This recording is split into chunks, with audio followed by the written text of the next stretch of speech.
Hello, my name's John Barley from Rite New Zealand Limited, and today on the podcast we are going to be interviewing Mr. Keith Robinson of Dharma and Associates.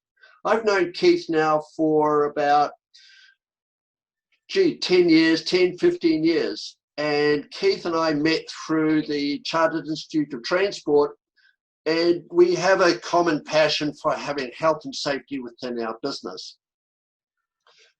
Today I'm going to ask Keith about his pet subject, which is all about the necessity of being sustainable and having balance and alignment within business. But we're also going to see how that or those terms can actually have an impact on health and safety within business. So are we on the right track for having sustainable health and safety and sustainable balance and alignment in business, and what are the benefits of it? So welcome, Mr. Keith Robinson. How are you? Very well, thank you.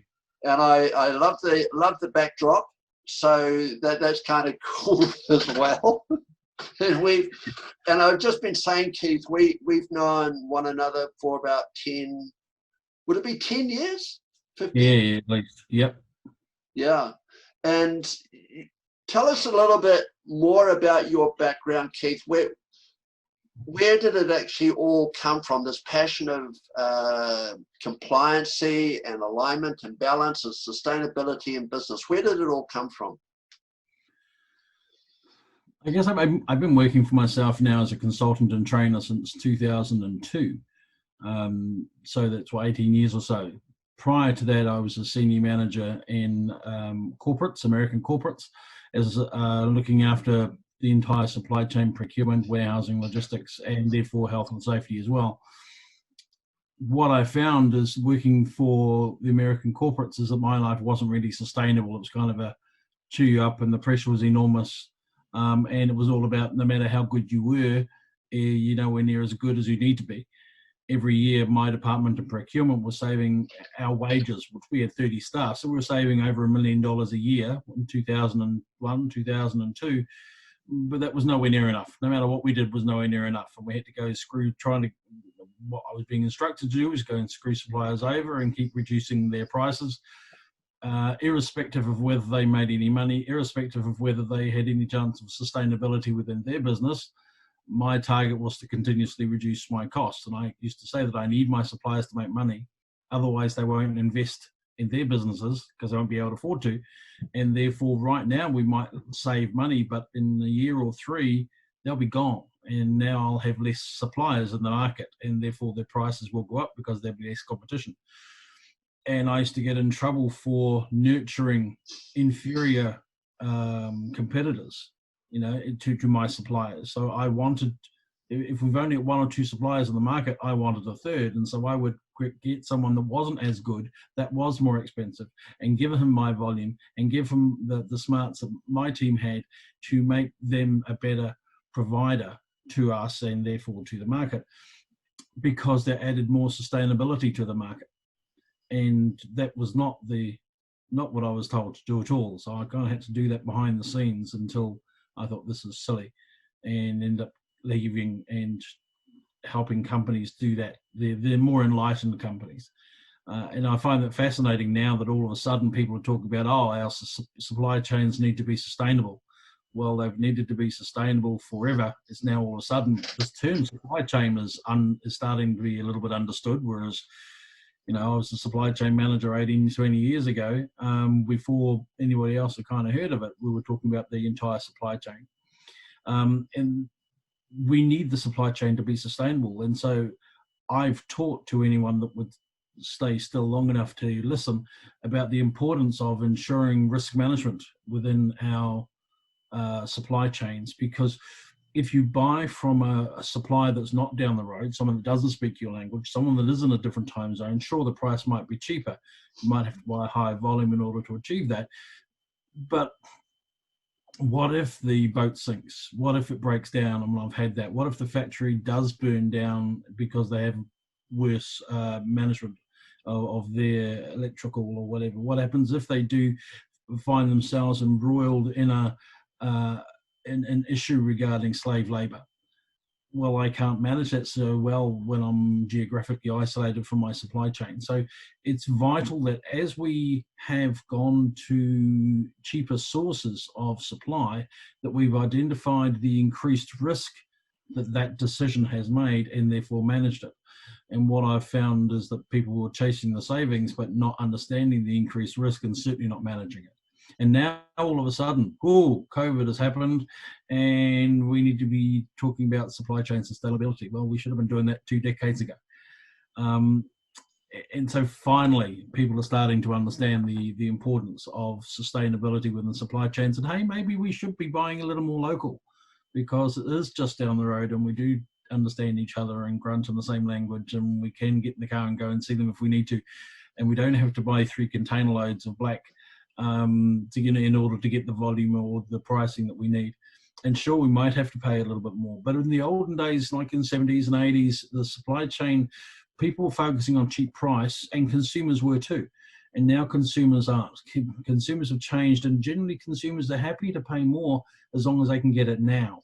So we've moved from a lean supply requirement generally to an agile one. I don't want to wait 3 weeks for my new fridge. I want to get it this afternoon. And I don't mind if I have to pay another $150. I want my fridge this afternoon, not in 3 weeks. Whereas, a couple of decades ago, it was, I don't mind if I have to wait 6 weeks. That was normal. But I want a cheap price, which meant lean more than agile. Now we want agile as much or often more than lean. So sustainability becomes a lot more important at every facet of our supply chains. And that doesn't just mean our suppliers, but our suppliers' suppliers and their raw materials and how they're going to dispose of the waste that they create, how they're going to recruit their staff, manage their staff, train their staff, and therefore their health and safety. I've been auditing, when I'm doing audits of suppliers, and accrediting them to decide whether I intend to buy from them, I've been including health and safety in my audits for about 30 years. So Keith, why is it so important to have health and safety as a factor, as a variable component within logistics and transport? What's the fundamental issues that businesses need to understand? If you forget about people for the moment and don't care about them, and most companies say they do, but they don't, it's really about sustainability. Because if WorkSafe go into your supplier and shut them down because they've poor health and safety, what's that going to do to your supply chain? All right. So if you look at it from a mercenary, purely personal perspective, I need my supplier to keep delivering the 20 bits every Tuesday, as we've agreed. And therefore, if he shut down because of his poor health and safety, well, that isn't going to happen. If one of their people get gobbled up by a machine and they've got to open the machine, drag the guy out, hose the machine down, it's going to take 3 days. I'm not going to get my bits on Tuesday. So from a purely mercenary perspective, I need it. The fact that I care about people and I want people to be safe, it's kind of I kind of hide that, because I press it, but it doesn't do. People just don't understand that. But I'm hoping we have seen a bit of a shift with the COVID. People are starting to work more from home, see more of their family, care more about the environment. They're realizing that this rat race thing isn't ideal. A lot more people want to work from home long term. So we'll have to wait and see whether that actually happens, or whether everybody goes back to sitting in traffic 2 hours every day. Or not. But there's certainly at this stage a lot of people that are saying, actually, I would like more of a balance in my life. I would like my life to be more sustainable rather than just focusing on my work. And everything's got to be in balance. Now, I use the analogy quite a lot of the plate spinning on the sticks in the circus. And when the plate is beginning to wobble, you need to notice that the plate is starting to wobble, because if you don't, soon it's going to fall over. How do you notice if a plate is starting to wobble on the stick? Well, what's called KPIs. We use key performance indicators to explain to us that the plates, some of those plates, I've got 33 plates on sticks spinning, and one of them is my mum, and one of them is my wife, and one of them is my kid, and one of them is my body, and one of them is one of them. I have all these plates spinning on the sticks, many things, aspects of my work, in my case, different clients, and they're all spinning. And if I see your plate starting to wobble, I've got to get over there and give it another spin, right? And so how are you going to notice if your plates are starting to wobble? If we're only focusing on 3 plates, we're not going to notice the ones on our peripheral that are 10 plates away. And by the time we do notice, they're already smashed, right? What's alerted us to the wobbling is the plate hitting the ground. And that's not okay, right? That's not sustainable. So we need to be able to take a bigger view and look at things holistically, strategically, as well as tactically, but to be able to see the big picture, understand what's really out there and what's important to us. And a lot of it is you've broken into some other areas which are really interesting, and that is measurement, being able to identify when you've got that wobbling stick or when you've got that wobbling plate. And it's been able to identify before it actually starts to wobble, before it starts to get to that crucial point where it's going to fall off. So it comes down to that issue of measurement. And I'm just going to go back to another issue that I heard from another one of my past guests, and he talked about health and safety should not be a priority. And he actually said, if you've got a poster on the wall, and we've all got them in our businesses, saying, if there's a poster on the wall that says safety is our #1 priority, he said, rip it down. Because in fact, safety should be a value. What are your comments to that? Specifically for the New Zealand market, because he's American and you're from the American market as well. Okay, so if we're having to put a post up saying health and safety is our #1 priority, it clearly isn't. Because we wouldn't need to put a poster on the wall. I mean, and let's be honest, who reads posters on the walls? There's only one way of doing a job, and that's safely. So we shouldn't have to talk about safety. This is how we do the job. And there is only one way, and that is not to hurt people, because if you hurt people, it's not sustainable. So there's no discussion around, is this safe, is this whatever, because that's how you do the job. We work out, there is only one best way. Work out the best way, and then make sure everybody follows the best way. And then once we're following the best way, then we need to identify new best ways. And that's called continuous improvement, right? And then we improve, and now we've got a new best way. And now we put a system in place to stop us going back to the old best way. And now we're all of us, all 3 shifts, moving on to the new best way. And we all lock that down and we're comfortable with that. And now we're looking for the new best way. So, and the only best way of doing something is safely, because anything else is stupid. Hurting people is not okay. It makes no sense morally or financially. Why would we choose to do that? From your experience, Keith, do New Zealand businesses do health and safety well? No. What is in mind? Sorry? The statistics bear that out.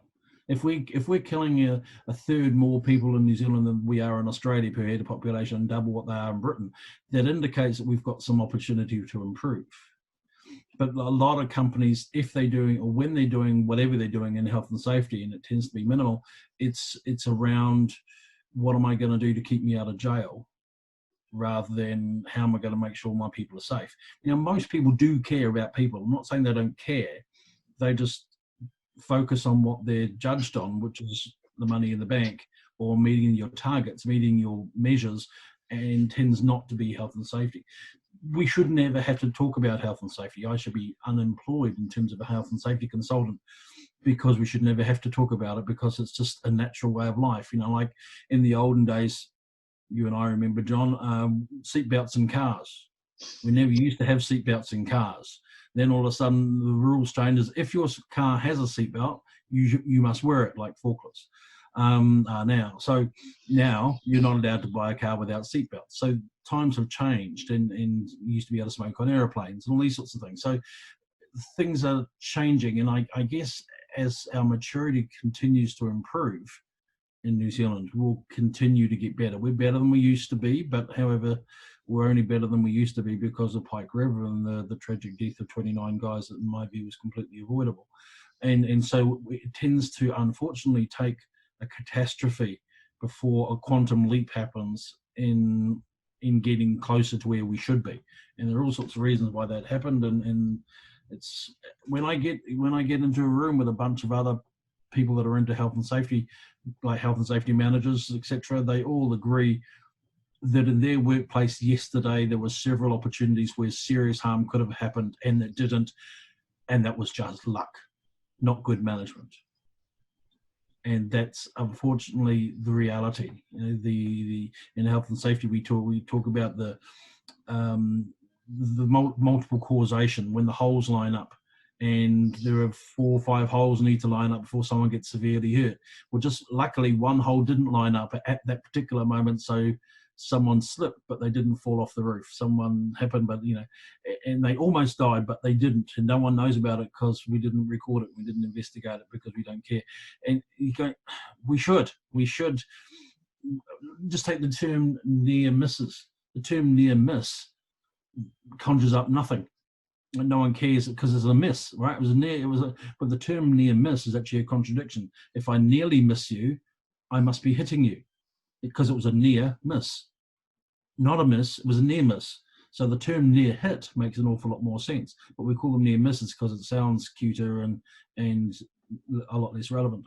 So, but we should be investigating near hits, because it might not be a near hit next time, it might be an actual hit next time. Yeah, and the challenge is a lot of businesses aren't actually measuring those or recording those near misses. They just or noticing them. You got to notice them before you record them, before you investigate them, right? But if you're too busy being told to get 100 units out today, the last thing you're going to do is spend time over something that didn't hurt anybody. I just heard this morning another term which is often bandied around in the corporate world, and that's called just in time. Yes. And it's taken from the Japanese system, but there was another aspect to the just in time philosophy and practice, and that was it also included people. So people had to be involved in that just in time process to make certain that they were safe whilst doing these practices to deliver the product in a safe manner. But the Western world seems to have forgotten the people aspect. Yeah, but it's not just on health and safety. They forgot it, and where that's from lean as well. I mean, I've worked a lot in lean. I've worked in European motor companies. I was working, 25 years ago as a supply chain manager for a company in Europe manufacturing grab rails for the insides of cars and wing mirrors. We just distributed daily to Rover, Honda, Jaguar, and Toyota would come and collect at 1:10 every day, 1 pallet. Because it's all JIT, right? So, but it was all about getting people involved and engaged, because me sitting in my office, I'm not the one assembling the car. I can't see the improvement opportunities in your job because I'm not doing your job, right? So, and that's exactly why we have the same philosophy in health and safety. It's really from lean. So, for instance, when they decided, how come we're not selling enough minis? They say, oh, well, because they're a nice concept car, but we haven't made them nice as people's expectations of quality of vehicle gone up. We haven't improved the Mini, and therefore that's why we're not selling them. So one of the things they said the Japanese will need is air conditioning systems. So they put air conditioning in the cars and the Minis. And then it was about a couple of years later before one of the guys on the floor says, why do we have fan-light windows in the Minis? And they said, well, that's for ventilation. They said, but we have air conditioners now. And they're bugger me. And apparently it saved them hundreds of thousands of pounds a year getting rid of the fan lights and minis that they hadn't needed for the last half a dozen years, because now they're putting air conditioners in. And you think, well, that's the importance of having the guys on the floor that are doing the job involved. And when I was in supply chain and automotive, I would take the guys from my factory to my supplier's company to talk to the manufacturers in the factory. So the factory worker talking to the factory worker. Me and the boss will go and have a cup of coffee because we don't know anything, right? We don't do the job on the floor. We're just stupid. We get my factory worker who assembles the parts that I'm buying from this guy to talk and have a dialogue and watch the manufacturing on the floor. And so he says, so when you give it to me and it looks like this, it's harder for me to assemble. And the guy on the floor over there will say, well, I have to do that because of this reason. Well, can we do this? And they would work out the solution while the boss and I were having a cup of coffee. And when they told us what they've changed, we had no idea because we don't know their job. Right? But how often now, and I'm talking 25, 30 years ago, I would take my boys from the floor onto the factory floor of my suppliers and they would grunt at each other in a language that I can't understand. But we don't do that now, and we were doing it 30 years ago. And you think, well, why would you not? They're people. They don't come to work to do a bad job. They come to work to do a good job. And hey, that's really exciting and fun for them to go and see their suppliers and see how the things that they assemble are actually made. That's really motivational. But it's actually really positive and useful. And we save thousands of pounds, hundreds of thousands of pounds by getting my factory guys on the floor in their factory. And we'll do the same. We'd then say, hey, come over to our place and we'll show you how we use your product and why when you do that, it doesn't work for us, because you'll see how we have to assemble it at our place. And they come up with better solutions. Keith, how do we get New Zealand businesses? How do you think we're going to get New Zealand businesses to get on the right track of having a sustainable, balanced environment so that their businesses will grow? Well, what do you think would be one of the principal factors that business owners should look at? Understand the concept of supply chain. Now, because of COVID, people think supply chain, all of a sudden it's a buzzword, right? But it's been around for 20, 30 years. So the concept of supply chain is not me buying bits off you, but it's how I buy them, how you pack them, how you move them, how we design them. So I would go to in Automotive, we would go to the supplier and say, we want a mirror for the outside of this car that we're going to start building in 3 years. This was the functionality we need from this mirror. You go away, Mr. Supplier, and design it. Now, the supplier's not going to design something he can't make. Whereas if my engineers draw it on a CAD machine, they're going to make something he can't make, or can, but at a high cost, with a tolerance that's too tight where it doesn't need to be, that's really hard for him to manufacture or whatever. And so the supplier would go away and call his suppliers and say, hey, in 3 years' time, we're going to be supplying this mirror to Keith. And in the mirror, it's got to have plastic, it's got to have screws, it's got to have motors, it's got to have wiring looms, etc. You're all of my suppliers of all of those things. Go away and design it. And his suppliers would go back to him and say, well, this is the glass I think you should be in that mirror for Keith. And then he would design the mirror, and then he would come to me and say, right, Keith, my supply chain says this is the optimal mirror and design and componentry, not just for now, but in 3 years' time when you start manufacturing, that's the type of plastic will be here, because we think that plastic will be going down in price, and we think that plastic will be going up in price. So we think this is the best plastic for you. And so we're getting the whole supply. Then we would then go to Rover or Honda or Jaguar and say, right, we've designed the mirror. And so it's what we call advanced quality planning. It's understanding that the supply chain, it's not products that compete, right? It's supply chains that compete. And if I only am buying bits off you, then I'm missing the whole point. And so I need my supplier to make money, and I need his supplier to make money. I need his supplier to make money, and I need them to all do it sustainably. I can screw my supplier over for a few weeks, but when the balance is on his side, there's now a shortage of right now we've got an excess of capacity, right? So we could screw suppliers down and get a cheaper price, but eventually it'll reverse and there'll be a shortage of capacity, and then they're going to come back and kick me in the ass, right? And it might not look like piece price. It might look like a fuel surcharge, or be some other hidden way that they'll bite me back. But if I go to the supplier when we work on it together and in an open environment where we're both trying to make our supply chains, we're all trying to make our supply chains from end to end, not just my supplier. We need to work together as a whole total team, because it's supply chains that are competing on products. We don't get that in New Zealand. And when I came back to New Zealand again, I was very disappointed that our automotive sector had gone in terms of manufacturing, because they therefore didn't have that capability. There's no one teaching that in New Zealand. Fisher & Paykel were, and then a lot of their manufacturing moved offshore. When I came back 25, 30 years ago from Europe, I would always give favoritism to suppliers or potential suppliers that were supplying Fisher & Paykel, because it means that I didn't have to train them. But now fish and poker aren't as strong here as they were in terms of manufacturing, and therefore there's no one teaching this stuff anymore. There's no one driving this into supply chains.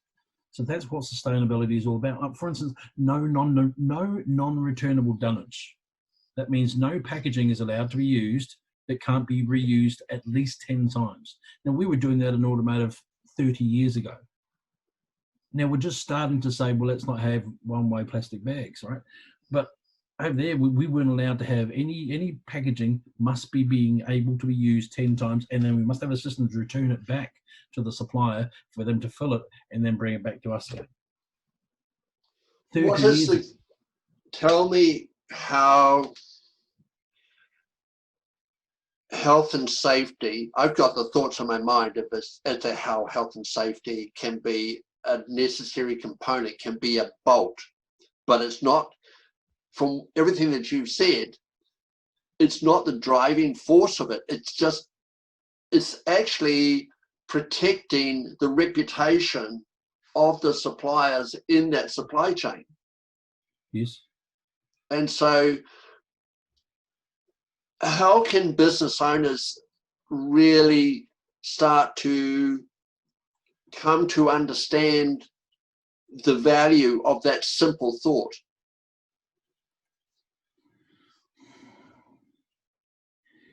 It's hard. How do you force people to care? How can you force people to care? Yeah. Deep down, generally people are nice. Right? I go to companies very frequently that are nice people, but they have no health and safety, no system, no process, no manuals, no meetings, no health and safety training. They might have forklifts, but that's as far as they go.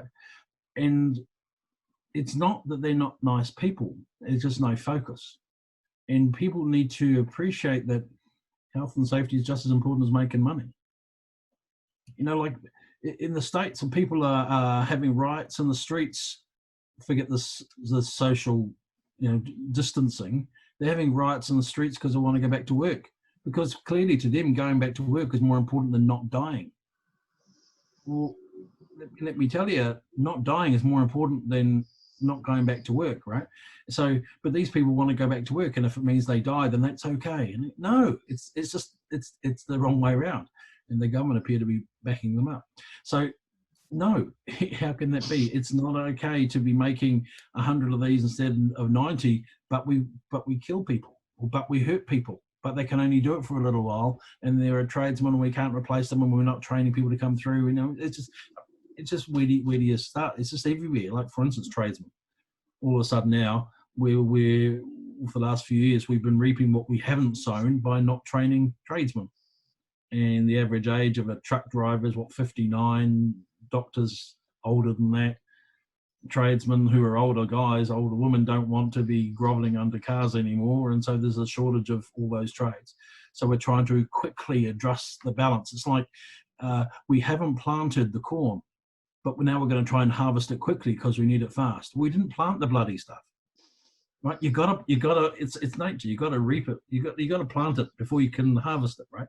And we try and harvest quickly because you think that speeds up the supply chain. No, you've got to plant it. You've got to lay the ground. You've got to get the right soil. You've got to make sure look after the soil, and then you plant it, and then you nurture it, and then look, the output arrives. You can't just go and bitch and scream and get the output quick. It just doesn't happen. You shred the supply chain. If you ordered 100, then all of a sudden you want 500. I could probably get you 500, but I'm shredding the supply chain. There's now nothing. Buffers are all gone. So next week when you want more, there ain't any more because we pulled it all forward. So I can do it in the short term. Because there's no tolerance. Yeah. And because the more lean the supply chains, the less buffers are in there, whereas in the olden days we had buffers for Africa or all over the place. I'm not advocating that either, but we just need to manage that flow, right? Is this product that I'm buying, does that product need to be an agile supply chain or a lean supply chain? So that will mean what I need to create for that one product could be very different for another product. Some are really price conscious, others are we need it when we need it now. I'm going to throw another word in there that pops into my head: margins. Yes. So, so everything that you've said to me or to us is about having the capacity, having the level of tolerances in there to have this unexpected necessity of demand for the particular products or raw materials. But those tolerances have now gone. And yet accountants talk about adding margin onto products at the marketplace, but nobody seems to be building tolerance or building margin within the business to permit the business to operate safer and to deliver its products and value to the end customer, and thus enhancing its reputation. So what's your thoughts on margin? Clearly we need to have it. And the more companies I go to, the more disillusioned I become with how many companies are on the breadline all the time. Nothing to do with COVID. And when something a little bit bad happens, then their history. And you can liken it to a lot of people who are in a financial situation where if for whatever reason they don't get paid on Wednesday night as they normally do, they can't come to work on Thursday because they've got to go to the bank and realign payments for things because there's no buffer in their personal financial situation. We need to fix that as individuals, and we need to fix that as businesses as well. If someone doesn't pay you for a week or two, we need to have sufficient buffers and reserves to cope with that. So it's a real shame when we don't really teach financial literacy anywhere, and they're starting to in schools, but there we are. But we need to be in that sort of situation where we can cope, where businesses do have a little bit of a buffer. And so when the rainy day happens, then you can cope. I mean, not the once in a 1,000-year storm, but when it hasn't rained for a few weeks or it was raining a little bit more than normal, we need to be able to cope. A lot of businesses just over broke, or actually they're breaking the law and they are insolvent but still trading. And unfortunately, I see that quite frequently. So we do need to be creative and be wise in how we make things, what we make, what we do. Is that market already saturated? So why would I enter that one? A friend of mine's got a dry cleaner, and he has been making reasonable money in the past, but only because he owns the building and therefore he doesn't pay rent. But now there's 2 more dry cleaners open up within 100 meters of it. Completely unsustainable. The market cannot cope with 3 dry cleaners. So he's saying, what do? Do I just pack up and retire? He's in his late 50s. I can't sell the business now because there's not going to be any margin in it because these 2 clowns have just opened up. What do I do? We're talking about, well, how deep are your pockets in relation to them?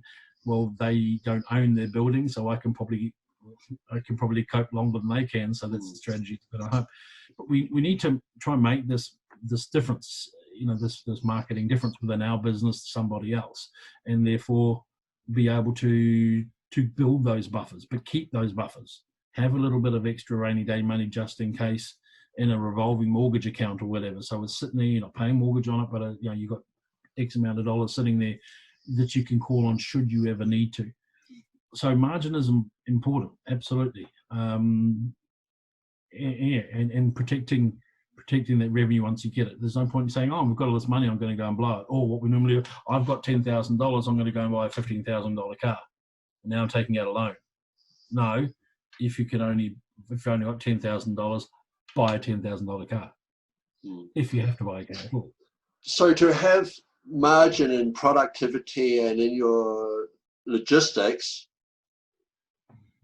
would businesses want to bring Keith Robinson into their organization regardless of size? Or is your practice, your thoughts, your wisdom only applicable to the medium-sized businesses rather than all businesses? I think that every person, every personal situation, every business situation can benefit from having a fresh pair of eyes. So I go into a business. I was in a warehouse recently, and we're walking around the warehouse, and I'm showing the warehouse manager health and safety issues. And we got back to the room, and he said, I've worked here as the warehouse manager for 10 years, this one building for 10 years, and I've never seen what you've just shown me. And I come in here every day. And I said, because I'm wearing a different pair of glasses than you are, right? Blinded by normality. That's it, right? So I'm not saying I'm better than this guy, I'm just from outside, right? And so I think there's always benefit from having someone come in and look at it from a different perspective. Even if it's not their speciality, sometimes they can come up with some stuff that you just hadn't thought of. But if it is their speciality, then there's a huge benefit. Let's assume that you want to, I know, I was with 2 different organizations last week, 2 new clients I picked up last week in the same day. And I was in both of them, and they said, well, can you teach me how to set up the health and safety system? I said, yes, I can. But why would you want me to teach you how to set up your health and safety system when I can do it in like 3 hours, and it'll take me longer than that to teach you how to do it, and you're only going to do it once. I'll teach you how to maintain it once I've set it up, and that'll take me an hour, and then you'll never see me again unless you really want to phone me, but you won't have to. So getting expertise in where they can do something a lot quicker than you makes an awful lot of sense. You can concentrate on your knitting, and they can do what they're bloody good at, and then they can go away, and that's a box ticked. So having anybody in from outside, then there is some value. And both of these companies, both of them are run by the husband and wife. In fact, one of them, the husband doesn't work full time in the business. So it doesn't matter the size of the business. And I do work for companies that have got hundreds of more people as well. So that everyone can benefit from having something in. The key is for consultants to add value and see themselves as adding value more than earning an income. Again, one of the keys for my situation, I've been working for myself for so long, I don't have a mortgage, I don't have big costs, keep it that way so I can keep my rates down. And so I like keeping busy and helping lots of organizations rather than having the stress that others would have when they start to go out on their own. So keeping your rates down and therefore keeping, being engaged in a lot of different organizations. Also, when I'm helping a company, I don't know how, but I'm learning too. Maybe I try it in a way and it didn't work as well as it could have, so I've tweaked it. Oh, that worked better. And then in 5 clients' time, they ask me a question. I know the answer. I go, how do I know that? And I can't even remember where I've implemented it exactly like that, but I clearly have because it came out of my mouth without me thinking. So I must have done it recently.